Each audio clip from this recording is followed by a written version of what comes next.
कि जीवन भर करते रहो, जीवन भर करते रहो मेरे भाई बहनों युद्ध, दूर रहोगे पाप से रहे आत्मा शुद्ध। सभी प्रिय भाई बहनों को प्रभु यीशु मसीह के सामर्थ्य नाम में जय मसीह की। कैसे हैं आप सभी लोग? उम्मीद करते हैं अच्छे होंगे। आइए, बहुत बहुत स्वागत है एक बार फिर से हमारे YouTube चैनल एसके मसीह गीत में। आइए, आज आप सभी लोगों के समक्ष में एक बहुत ही सुंदर फिर से एक टॉपिक आप सभी लोगों के समक्ष में प्रस्तुत करने जा रहे हैं अपनी गायकी के माध्यम से। आत्मिक संघर्ष क्या होता है, कैसे होता है, इसके बारे में आज इस वीडियो के माध्यम से जानने वाले हैं और वचनों के माध्यम से समझने वाले हैं। क्योंकि भौतिक युद्ध के साथ साथ में हमारा आत्मिक युद्ध होना चाहिए। अगर हमारा आत्मिक युद्ध नहीं है तो हम परमेश्वर की राहों पर नहीं चल सकते, परमेश्वर की राहों पर से डगमगा सकते हैं। भौतिक युद्ध आपका समाप्त हो सकता है, लेकिन आत्मिक युद्ध कभी समाप्त नहीं होता, जिंदगी भर चलता रहता है। क्योंकि आत्मिक युद्ध आपका शैतान से होता है और शैतान आप पर कभी भी अटैक कर सकता है, कभी भी आक्रमण कर सकता है। तो उससे युद्ध आपका हमेशा चलता रहेगा। तो आज हम आत्मिक युद्ध को 5 भागों में देखने वाले हैं। भाग 1 में कि आत्मिक युद्ध हर कलीसिया, हर व्यक्ति को करना चाहिए, हर मसीह व्यक्ति को करना चाहिए। दूसरा भाग में सीखेंगे कि अगर हम आत्मिक युद्ध करेंगे तो प्रभु यीशु हमें विजय देगा। और तीसरे भाग में आत्मिक युद्ध में हम शैतान की युक्तियों को कैसे पहचाने, कैसे उसके उपायों को पहचाने। और भाग 4 में सीखेंगे कि हमारे आत्मिक हथियार कौन कौन से हैं। और 5वें भाग में सीखेंगे आक्रामक युद्ध। आइए चलते हैं आत्मिक संघर्ष की तरफ।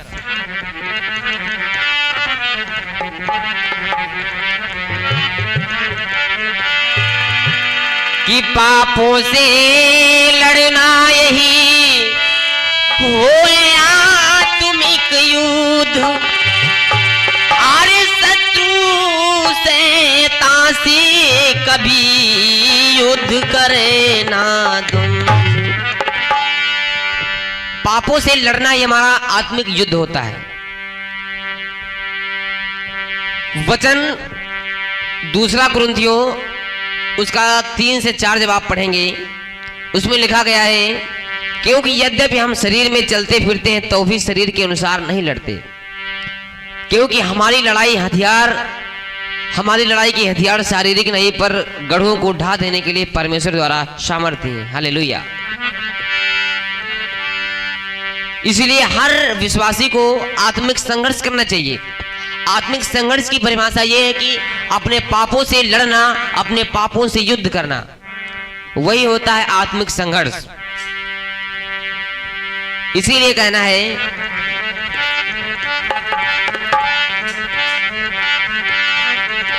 अरे पापों से लड़ना यही हो आत्मिक द्वंद्व, शैतान से कभी युद्ध न करना बंद।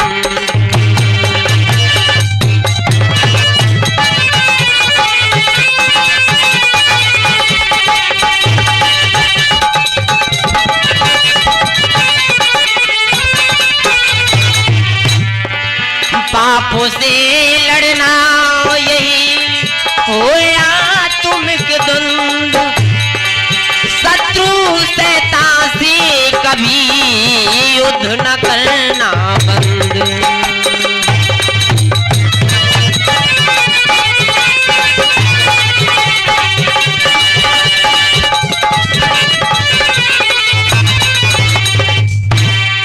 पापों से लड़ना यही होए आत्मिक द्वंद्व और शत्रु शैतान से कभी युद्ध न करना बंद। अगर आत्मिक युद्ध आप करना बंद कर देंगे तो आप परमेश्वर की राहों पर नहीं चल सकते, क्योंकि शारीरिक युद्ध तो होता ही रहता है, लेकिन उसके साथ में अगर आपका आत्मिक युद्ध नहीं है तो उसके बिना आप कुछ भी नहीं कर सकते। दूसरा भाग, आत्मिक युद्ध करने से हमें क्या मिलता है। हम वचन देखेंगे यशाया अध्याय 54 उसका 17 वचन। जितने हथियार तेरे लिए बनाए जाएं उनमें से कोई सफल ना होगा, वह जितने भी लोग मुद्दई होकर तुझ पर नालिश करें उन सबों से तू जीत जा पाएगा।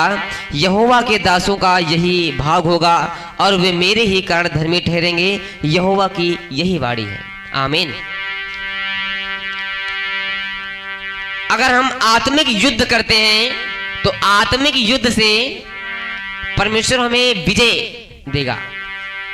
कभी भी हम असफल नहीं हो सकते, लेकिन उसके लिए आपको युद्ध करना पड़ेगा, शैतान की युक्तियों से लड़ना पड़ेगा, पापों से लड़ना पड़ेगा, पापों को दूर भगाना पड़ेगा। अगर आप ऐसा करते हैं तो परमेश्वर आपको निश्चय ही विजय देगा, क्योंकि उसका वचन कभी झूठा नहीं होता और उसका वचन हमेशा सफल होता है। इसीलिए पापों से लड़ना सीखिए। तो इसीलिए कहना है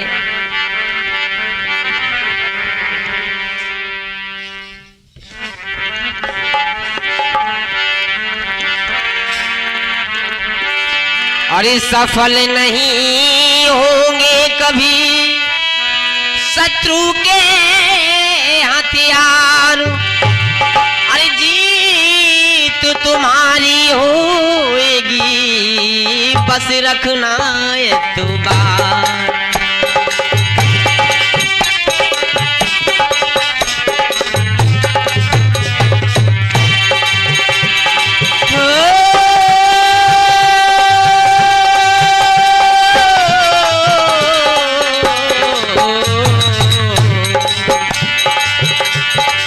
सफल नहीं होंगे कभी शत्रु के हथियार, जीत तुम्हारी होगी बस रखना दुआ।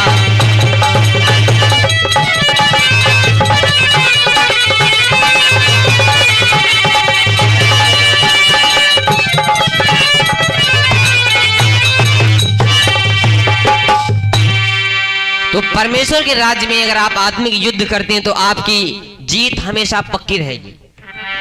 इसलिए आत्मिक युद्ध करना सीखिए, और आत्मिक युद्ध करेंगे तो परमेश्वर आपको कभी भी हारने नहीं देगा। तीसरी बात है कि शैतान की युक्तियों को कैसे पहचाने। आप आत्मिक युद्ध कर तो रहे, लेकिन शैतान की युक्तियां आप कैसे पहचान सकते हैं। तो उसके लिए हम वचन देखेंगे, पहला कुरिन्थियों अध्याय 9 का 27 वचन। परंतु मैं अपनी देह को मारता कूटता और वश में लाता हूं, ऐसा न हो कि औरों को प्रचार करके मैं आप ही किसी रीत से निकम्मा ठहरूं। शैतान आप पर व्यभिचार के फंदे डाल सकता है, नशे के फंदे डाल सकता है, आपको बुरी आदतों में फंसा सकता है। यही उसके हथियार होते हैं, यही उसकी युक्तियां होती हैं। और अगर आप इसमें फंस गए तो समझो बर्बाद हो गए। बर्बाद होना आपका निश्चित है, तय है। इसीलिए हम सब प्रभु की फौज हैं, हम उसकी सेना है। हमको हमेशा तत्पर रहना होगा, हमेशा तैयार रहना होगा लड़ने के लिए, क्योंकि शत्रु हम पर कभी भी अटैक कर सकता है। इसीलिए हमेशा एक फौज की तरह, जिस प्रकार एक सांसारिक फौज में हमेशा बॉर्डर पकड़े हुए तैयार रहते हैं सेना के लोग, उसी प्रकार हमें आत्मिक युद्ध में यही करना है कि हम सब प्रभु की सेना है, और सेना को कभी आराम नहीं चाहिए। वो हमेशा बॉर्डर पर खड़ा रहता है और अपने देश की रक्षा करता है। इसीलिए हमें अपने आत्मा की रक्षा करना ही तो कहना है कि हम सब प्रभु की फौज हैं, रहो सदा होशियार। दुश्मन बैठा चोर पर करने को बेकार रे भैया, करने को बेकार।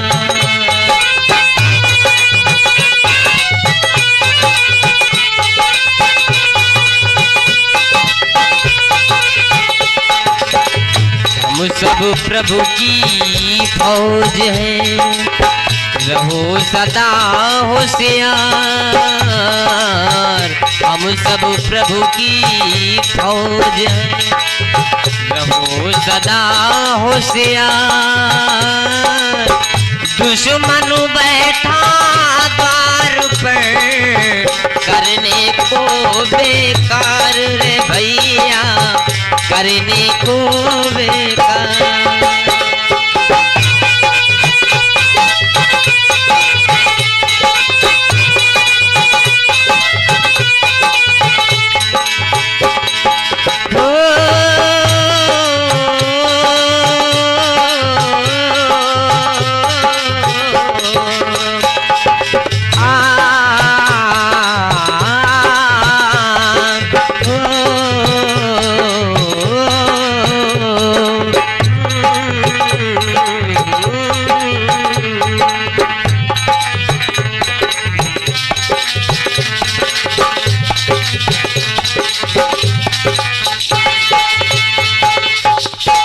हम सब प्रभु की फौज हैं, रहू सदा होशियार, और दुश्मन बैठा द्वार पर करने को बेकार।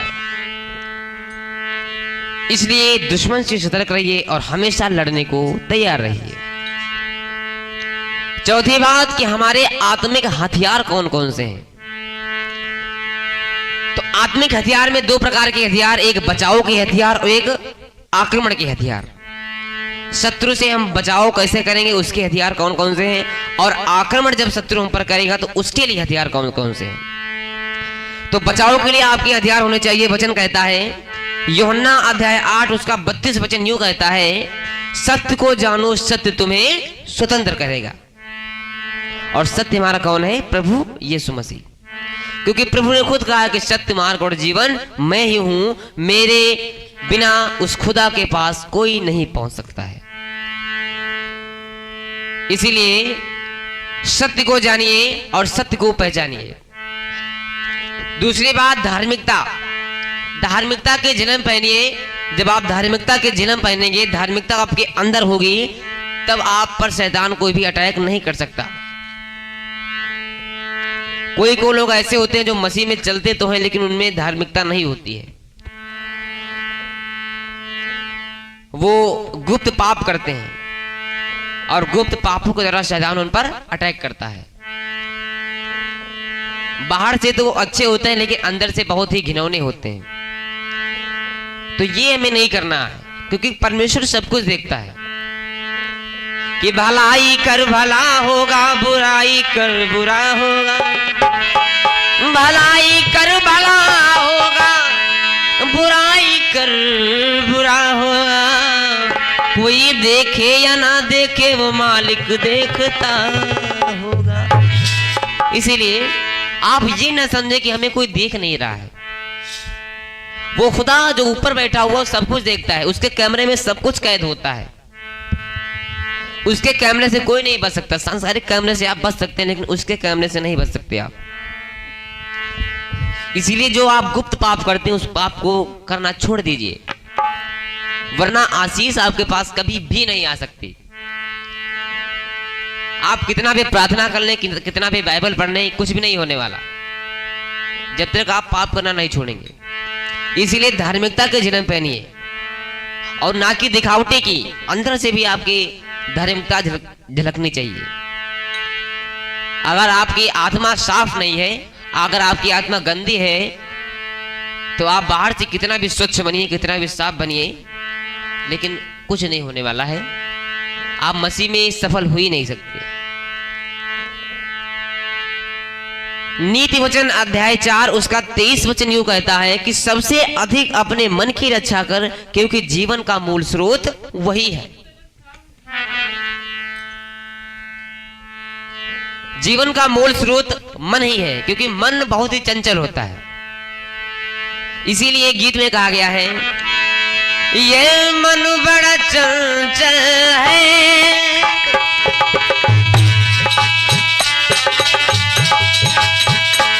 ये मन बड़ा चंचल है, कैसे तेरा भजन करूं, जितना इसे समझा जितना इसे समझाऊं उतना ही मच जाए, जितना इसे समझाऊं।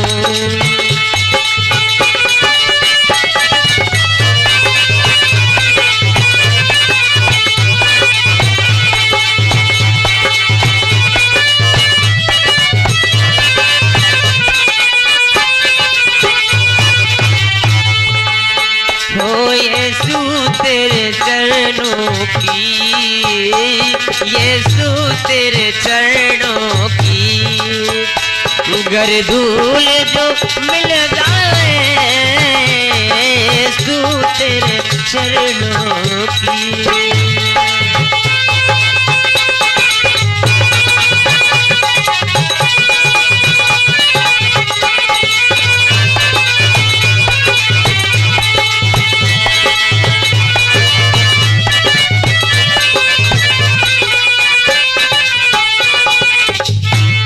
इसीलिए अपने मन को अपने वश में रखिए। जितने भी महान व्यक्ति हुए उन्होंने अपने मन को वश में किया, और जिसने अपने मन को वश में किया सारी दुनिया पर विजय पा गया वो। और जिसने अपने मन को वश में नहीं कर पाया वो प्रभु की राह पर नहीं चल सकता, क्योंकि मन आपका बहुत ही चंचल होता है। मन कुछ भी कह सकता है करने के लिए। मन वही कहता है जो जिसमें आपको मजा आता होगा, और कुछ क्षण का मजा आपके लिए हानिकारक हो सकता है। इसलिए अपने मन को कंट्रोल में रखिए। व्यवस्था विवरण अध्याय 11 उसका 22 से 25 वचन में जब पढ़ेंगे आप, तो उसमें यूं बताया गया है कि उसमें आज्ञाकारिता में चलना। जब प्रभु की आज्ञाकारिता में आप चलेंगे, जो उसका वचन कह रहा है, जो उसकी आज्ञा कह रही है, उसकी आज्ञा के अनुसार जब अपने जीवन को ढालेंगे, तब आप पर कोई भी अटैक नहीं होगा। कोई भी अटैक हो ही नहीं सकता आप पर, अगर उसकी आज्ञाकारिता में अगर होगा भी तो फिर वो सफल भी नहीं होगा आपके ऊपर। तो इसलिए धार्मिकता के जन्म पहनिए, विश्वास की ढाल रखिए, और सत्य को जानिए, और आज्ञाकारिता में चलिए। ये आपके बचाव के हथियार हैं। और दूसरा है आक्रमण के हथियार। आक्रमण के हथियार ये हैं, एक तो है आत्मा की तलवार और एक तो है प्रार्थना। आत्मा की तलवार अर्थात वचन। जब वचन आपके अंदर होगा, वचन को आप सुनेंगे, वचन को आप पढ़ेंगे, तो ये आपके होंगे आक्रमण के हथियार। अगर आपको अपने बंधनों से छुटकारा पाना है तो आप वचन पर गौर कीजिए, वचन पर ध्यान दीजिए, वचन को पढ़िए। वचन से शैतान डरता है और शैतान आपसे दूर भागेगा। और एक तो है प्रार्थना। प्रार्थना शैतान के लिए बड़ी दुखदाई होती है। जितनी आप प्रभु से प्रार्थना करेंगे, रो रो के प्रार्थना करेंगे, हृदय से प्रार्थना करेंगे, उतना ही शैतान आपसे दूर भागेगा, क्योंकि परमेश्वर हमारा हृदय देखता है। आप लोगों ने देखा होगा कई लोग बहुत ही ज्ञानी होते हैं, तो परमेश्वर दिमाग से नहीं मिलने वाला है आपको कि आप बहुत ज्ञानी है, बहुत दिमागदार है तो आपको परमेश्वर मिल जाएगा। नहीं मिलने वाला है। आपको आपका हृदय कैसा है, आपको परमेश्वर हृदय से मिलेगा। जब तक आपका हृदय नहीं साफ होगा, हृदय नहीं स्वच्छ होगा, परमेश्वर नहीं मिलने वाला। क्योंकि परमेश्वर आपकी भक्ति को देखता है, सरल भक्ति को देखता है, आपका भाव कितना सुंदर है, ना कि आपका ज्ञान।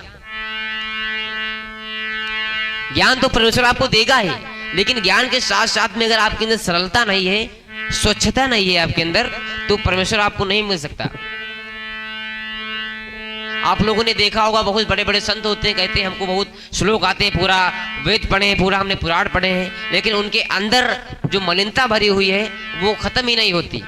तो क्या परमेश्वर को मिल जाएगा? नहीं मिल सकता। परमेश्वर जो मन के दीन होंगे, सरल होंगे, क्योंकि परमेश्वर के वचन में लिखा है कि धन्य है वे जो मन के दीन है और सरल है।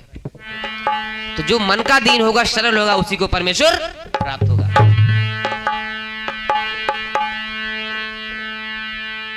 और तीसरी बात है कि आप स्तुति आराधना में रहिए। जितना प्रभु की आप स्तुति करेंगे, आराधना करेंगे, उतना ही आपके लिए अच्छा रहेगा। दाऊद को देखिए, दाऊद नाच नाच करके प्रभु की आराधना किया करता था। दूसरा इतिहास अध्याय 20 उसके 21 से 22 वचन में जब पढ़ेंगे आप, तब आपको स्तुति और प्रार्थना के बारे में समझ में आएगा। परमेश्वर के वचन पर गौर कीजिए। जब परमेश्वर के वचन पर आप गौर देंगे तब आप पर शैतान कभी भी अटैक नहीं कर सकता। वो आपके आक्रमण के हथियार जैसे आप वचन उस पर फेंकेंगे, वचन की फायर उस पर मारेंगे, वो तुरंत ही भाग जाएगा। इसलिए वचन पर ध्यान रखिए। तो कहना है हमारा,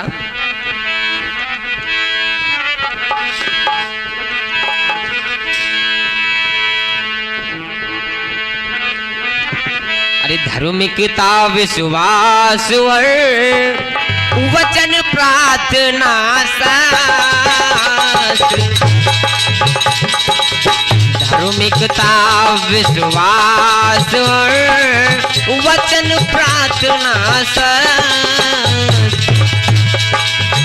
इन शस्त्रों से दुष्ट को कर दोगे तुम दोस्त।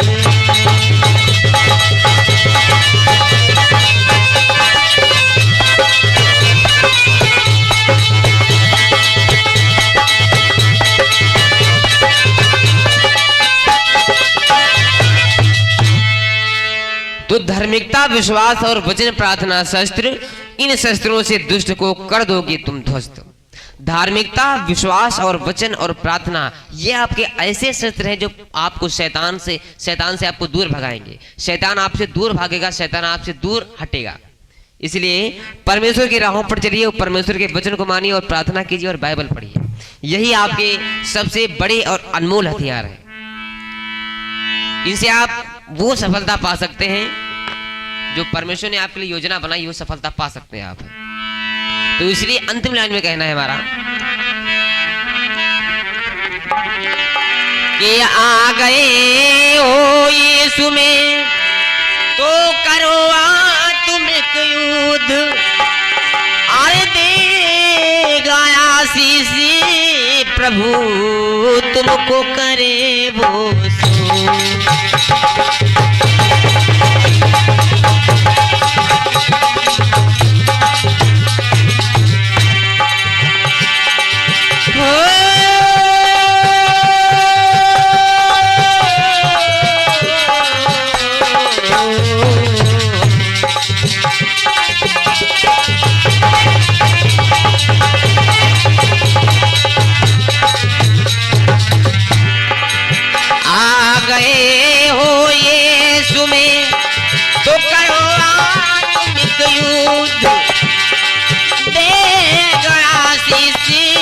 प्रभु तुमको करे वो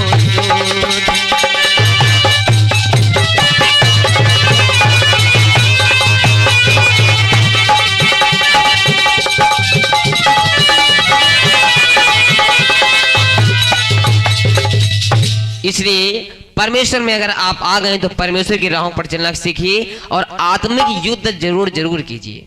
इसीलिए आत्मिक संघर्ष आपके जीवन में बहुत ही महत्वपूर्ण रखता है, बहुत ही महत्व रखता है। और आत्मिक संघर्ष के बिना मसीह का जीवन जीना व्यर्थ है। ऐसे तो बहुत लोग मसीह में आ गए हैं और कहते हैं कि हम मसीह में आ गए हैं, लेकिन मसीह में अगर आ गए हो तो पुराने मनुष्यत्व को त्याग करके नए मनुष्यत्व को धारण कीजिए, एक नया जीवन धारण कीजिए, एक पापों से दूर हटिए और आत्मिक संघर्ष कीजिए, तभी आपका मसीह में जीना एकदम सही रहेगा। तो एक भजन के साथ में इस वीडियो का अंत करूंगा। तो आइए एक सुंदर भजन के साथ में। अरे कुछ नहीं बिगड़ेगा तेरा यीशु शरण आने के बाद, कुछ नहीं बिगड़ेगा तेरा यीशु शरण आने के बाद।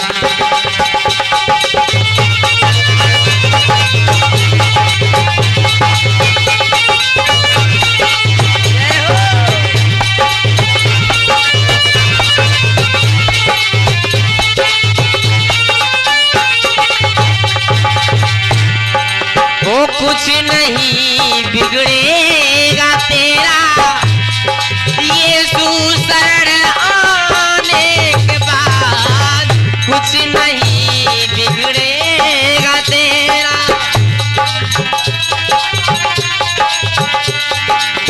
कुछ नहीं बिगड़ेगा तेरा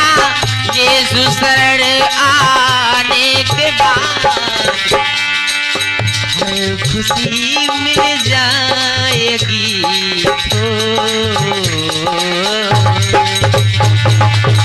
हर खुशी मिल जाएगी चरणों में आ जाने के बाद।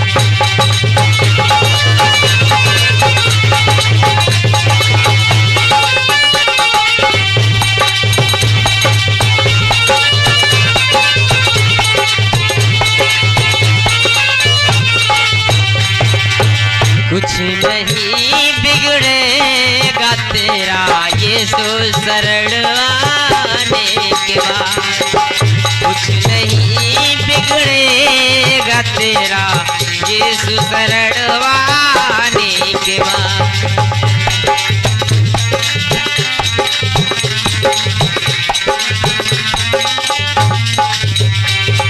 बोले प्रभु यीशु मसीह की। आशा करता हूँ जो भी मैंने आपको ये वचन बताए आत्मिक संघर्ष के बारे में आप लोगों ने ध्यान दिया होगा और प्रभु आपको इस वीडियो के माध्यम से बहुत बहुत आशीष दे। और सभी लोगों से, सभी मसीह भाई एवं बहनों से विनम्र निवेदन है कि अगर आप लोग मसीह में आ गए तो आत्मिक संघर्ष करना सीखिए, पापों से लड़ना सीखिए, क्योंकि पाप तो मनुष्य करता ही रहता है, लेकिन उन पापों से लड़ना ही मसीह में जीना है। अगर आप पापों से लड़ेंगे ही नहीं, पापों से युद्ध ही नहीं करेंगे तो आपका मसीह में जीने का तात्पर्य ही क्या रहा। इसीलिए इस वीडियो का उद्देश्य हमारा यही है कि आप लोग आत्मिक संघर्ष करना सीखिए, आत्मिक संघर्ष में हमेशा बने रहिए। यही आपके लिए अच्छा रहेगा, यही आपके मसीह के जीने का अर्थ है। आशा करता हूँ ये वीडियो आपको पसंद आई होगी। मिलते हैं ऐसी अनइंटरेस्टिंग वीडियो के साथ में, तब तक के लिए स्वस्थ रहिए, मस्त रहिए, जबरदस्त रहिए, प्रभु की महिमा करते रहिए। मिलते हैं ऐसी अन्य वीडियो में, तब तक के लिए जय मसीह की।